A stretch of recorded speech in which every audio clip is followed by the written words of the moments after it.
Sun'iy intellektni sohalarda qo'llash, sun'iy intellektni yanada rivojlantirish bo'yicha Prezidentimiz tomonidan bir qancha qaror va farmonlar chiqarildi. Bu qaror va farmondagi har bir vazifalarni ijrosini ta'minlash maqsadida, har bir hududlarda bu vazifalarni bajarish uchun, demak, hozir sun'iy intellekt ilmiy laboratoriyalari tashkil qilinib kelinmoqda.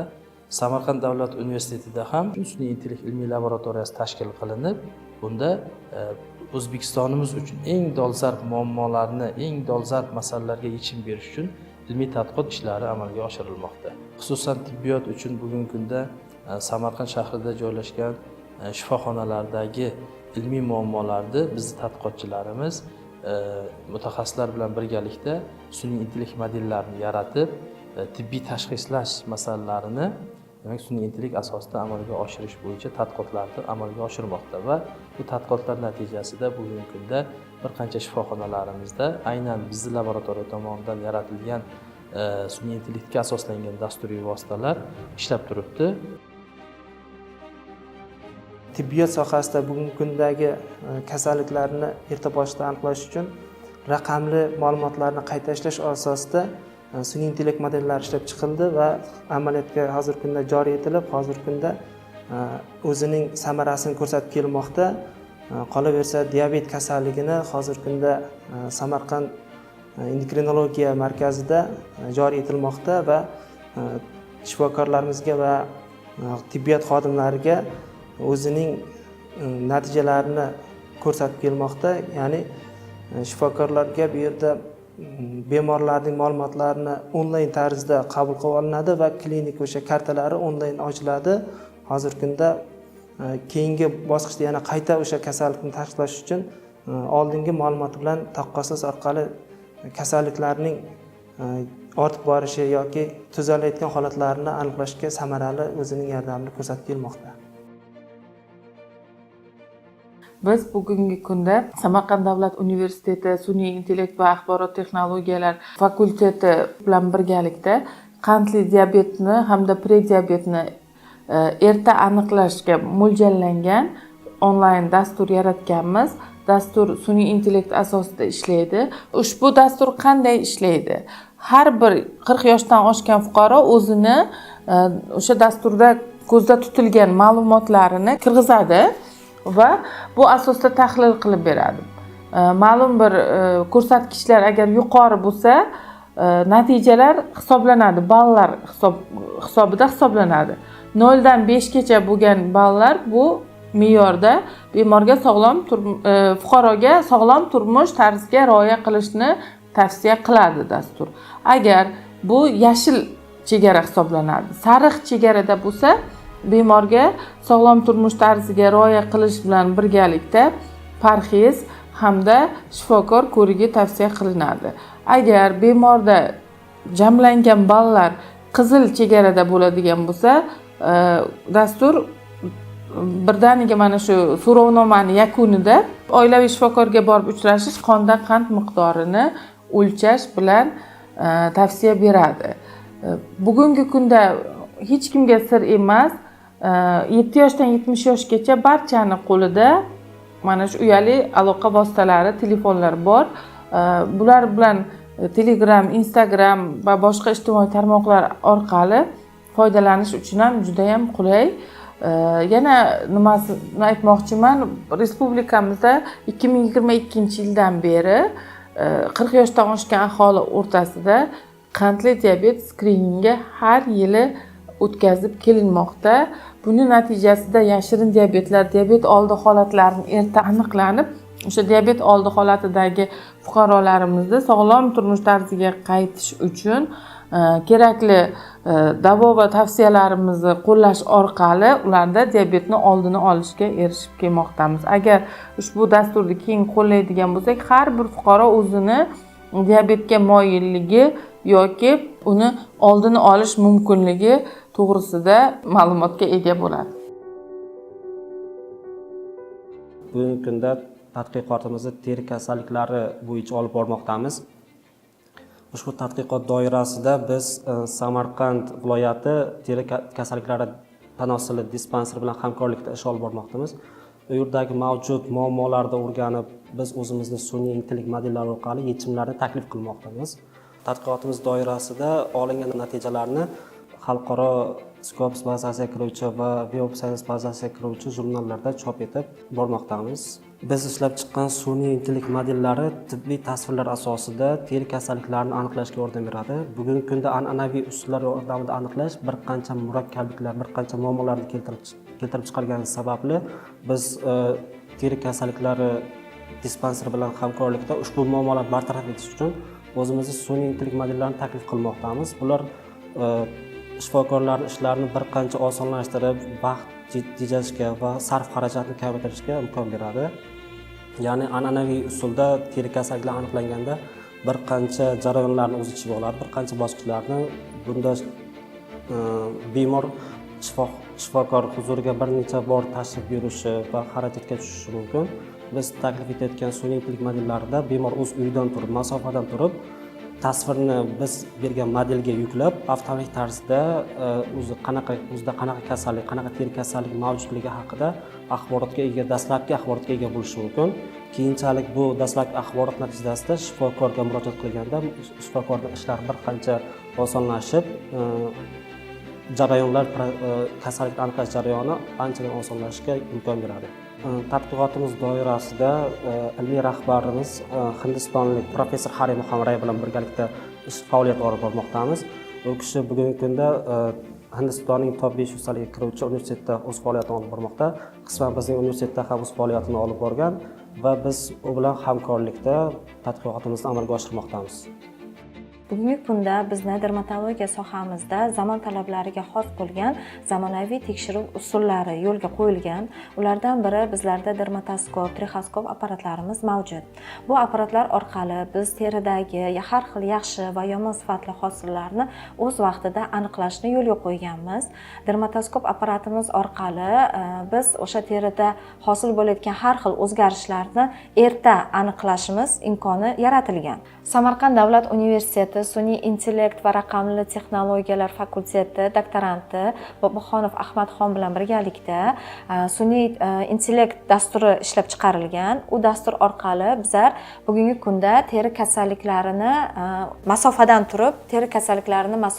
turib erta aniqlash imkoni yaratilib kelinmoqda. Bu dastur bemorlarga juda keng qulayliklar yaratadi. Shu bilan birgalikda shifokorlarga tashxislashda ko'makchi bo'lib hisoblanadi.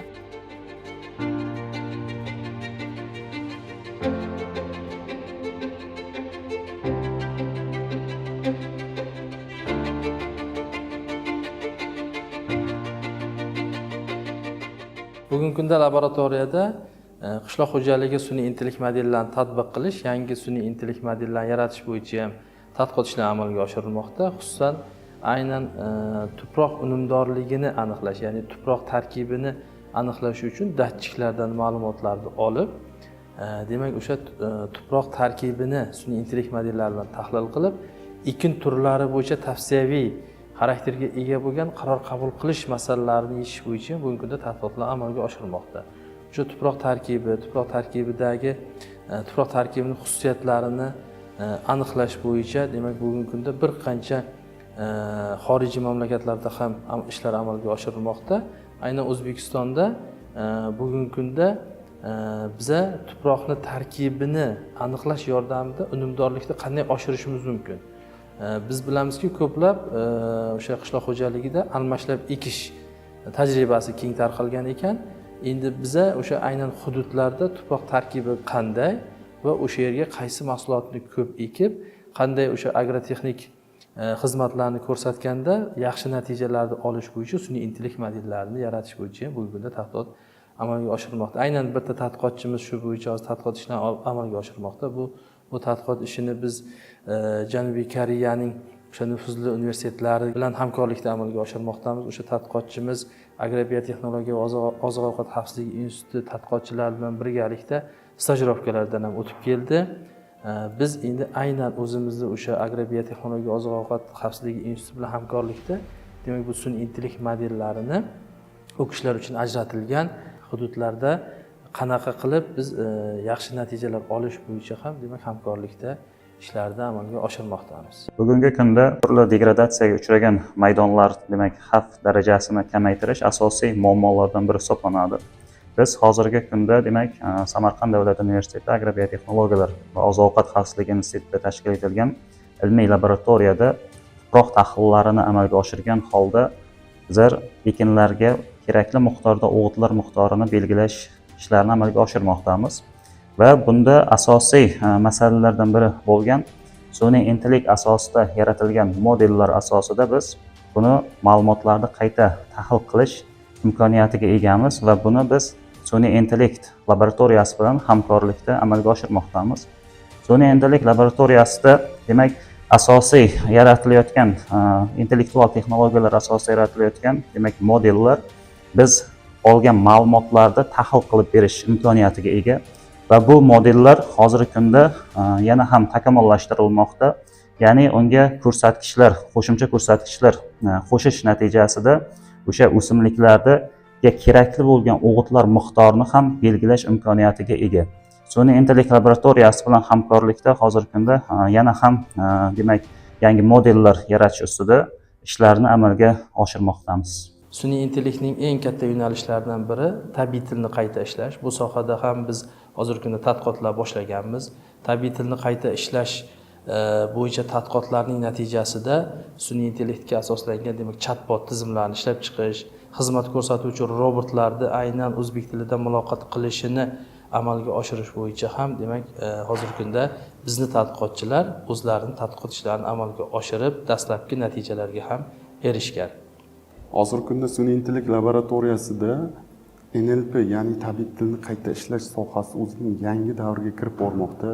Agar bundan 3-4 yil oldin faqat oddiy tarjimon yoki lug'atlar haqida gapirgan bo'lsak, bugungi kunda o'zbek tilining morfologik va semantik xususiyatlarini tushuna oladigan sun'iy intellekt modellarini qurish ustida ishlamoqdamiz. Bu yo'nalishda bir qancha muhim qadamlar amalga oshirilmoqda.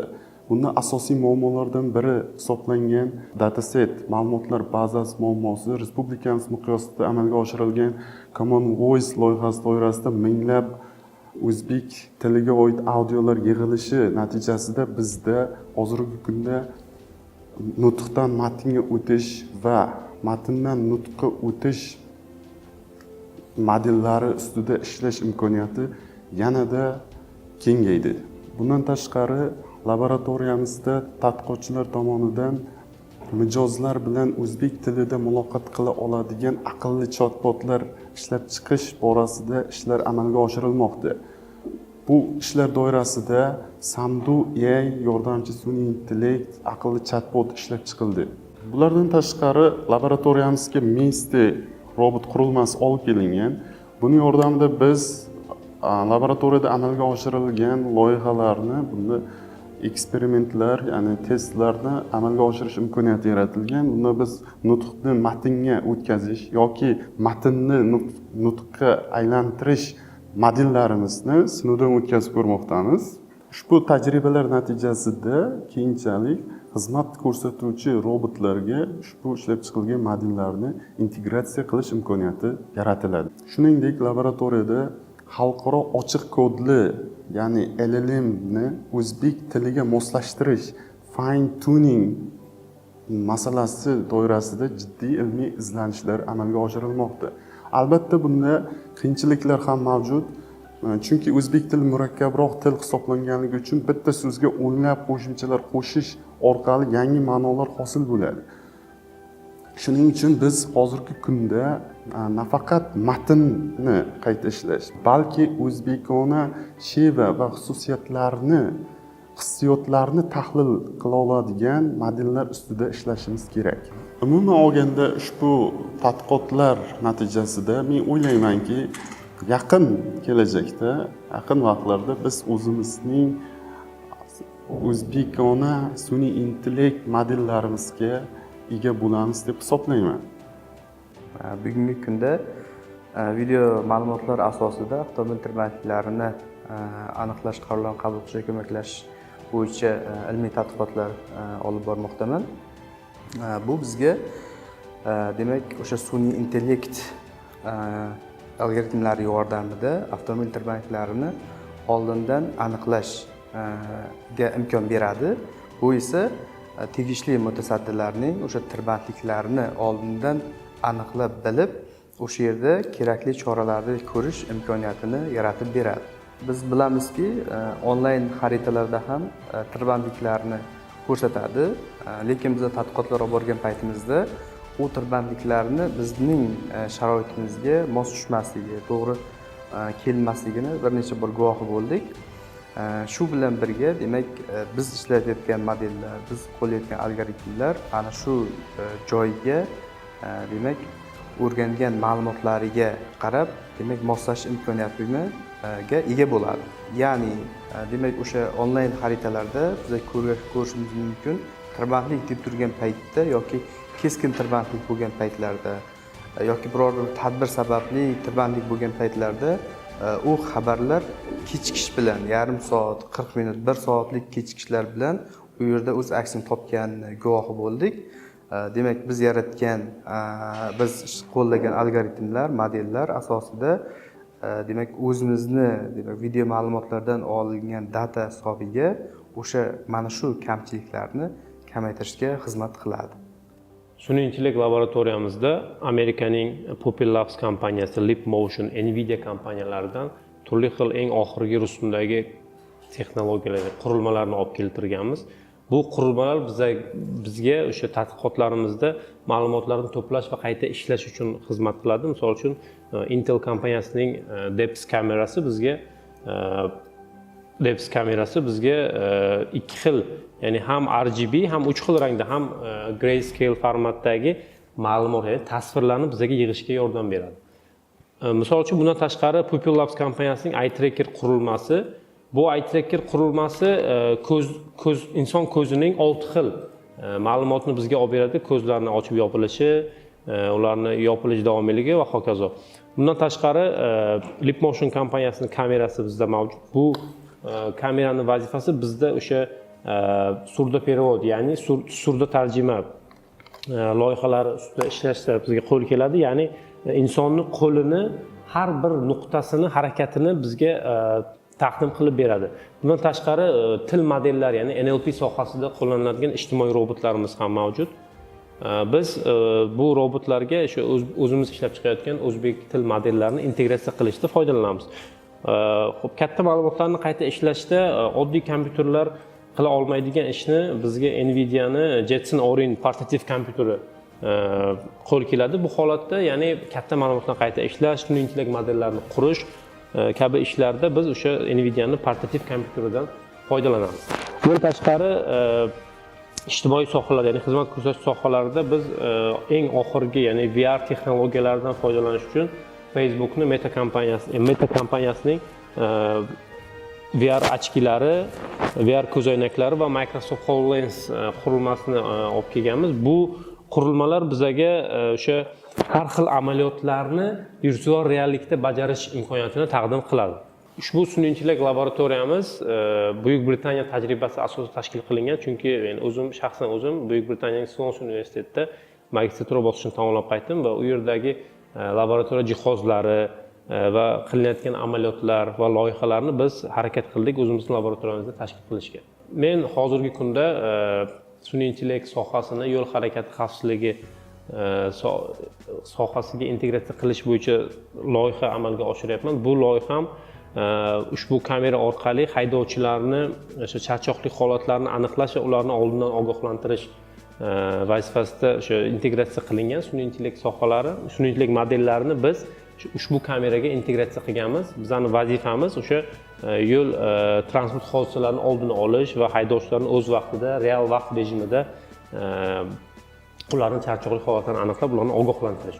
Demak, ushbu kamera orqali biz haydovchilarni tasvir ma'lumotlarini qabul qilib olamiz va sun'iy intellekt modellari orqali ularni ko'zlarining ochib yopilishi, esnash holati va bosh og'ish holatlarini aniqlab, bu 3 ta xususiyat asosida sun'iy intellekt modellari yordamida biz charchoqli holatlarni oldindan aniqlaymiz.